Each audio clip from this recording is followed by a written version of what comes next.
What to see, what to stream, and what to skip. It's Movie Reviews with Ryan J. And we are joined now by the nationally syndicated film critic and BFF, Ryan J. Good morning to you, Ryan. Good morning, Bunny. How are you? It's so great to see you.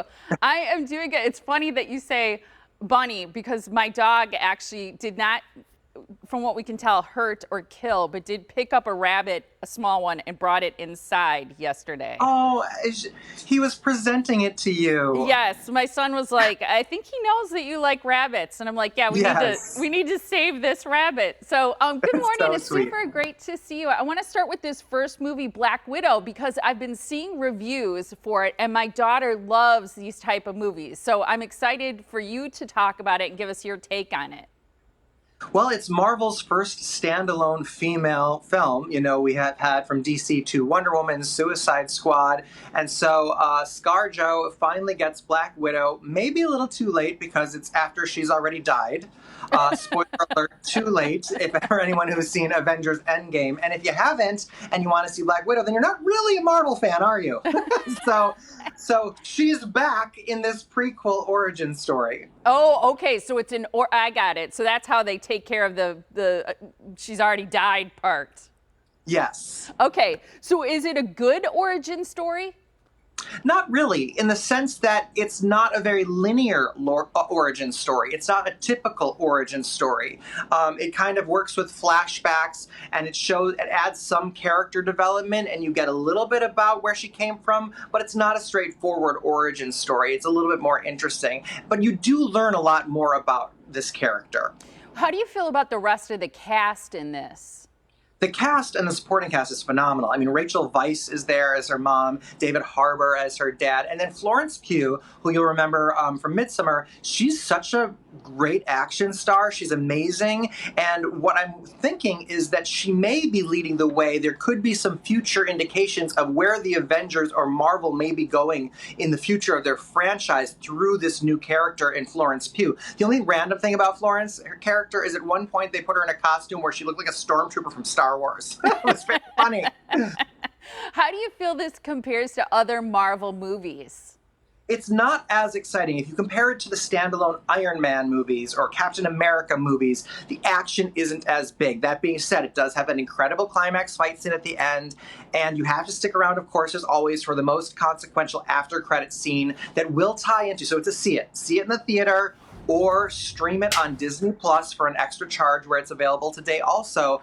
But those extra scenes with Marvel, you know, there's those Easter eggs there that let you know something else is coming up. And it ties to one of the original Disney Plus TV Marvel series. So if you're watching those, you'll get it. So don't be in a hurry to leave and go to the bathroom, get to your car. You guys stick around for a little bit. All right, I appreciate that.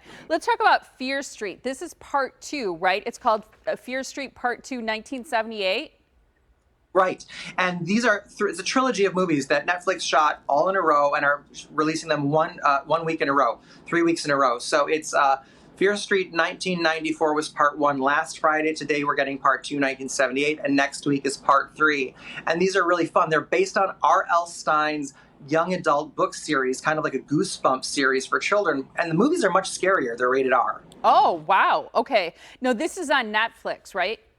Mm-hmm. Okay. It is on Netflix, and it makes it really fun because I think that if you even wanted to wait till next week when the third one comes out and then, you know, binge all 3 together, do like a marathon of 3 movies, it would play so well because part 2 here, Fear Street 1978, is actually a prequel to last week's 1994, but it starts as a sequel. So it picks up right where 1994 left off and then launches into 1978. They do such a great job with the period, from the soundtrack to the costuming to the hair. It's really, really fun to revisit these decades. And this one takes place at a campground, you know, which is also a really fun place. And, you know, these aren't major stars in the roles here, but what's really fun about them is all these kids in the cast have the same feeling in their camaraderie as you get when you watch Goonies or Stranger Things or the It movies or TV series. Oh. So I enjoyed it. Okay. So I'm wondering if this is scary, and is this a see it in your opinion? It's a stream it. Yep. I enjoyed it. It's a lot of fun. It's not that scary. For someone like me that really loves horror, it wasn't that scary, but it's fun to watch. All right. Real quick, we got to get to The Stranger by the Shore. Now, this is on Funimation. I'm not familiar with that one. Funimation is a subscription service for anime. And this is Oh. a new anime drama that is dubbed in English, or you can watch it in original Japanese with English subtitles, as I did. And it's about two guys that form a connection more than a friendship. It's coming of age. One works at his aunt's cafe, the other's an orphan. It's a little bit hard to follow, though. The scenes end really abruptly, and the flashbacks are confusing.